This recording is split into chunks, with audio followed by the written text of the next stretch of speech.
GVK Rao குழு. குழுவின் அமைப்பும் பரிந்துரைகளும்.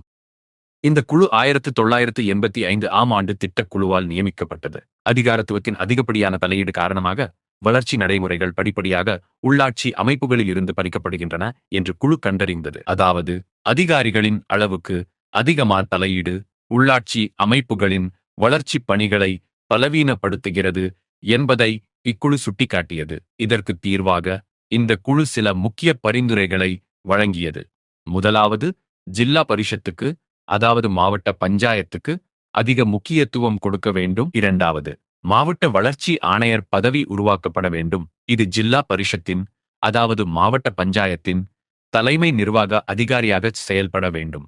மூன்றாவது, முறையான தேர்தல்கள் தவறாமல் நடத்தப்பட வேண்டும். இவ்வாறு மாவட்ட அளவிலான பஞ்சாயத்தை வலுப்படுத்துவதையே இந்த குழு முக்கியமாக வலியுறுத்தியது.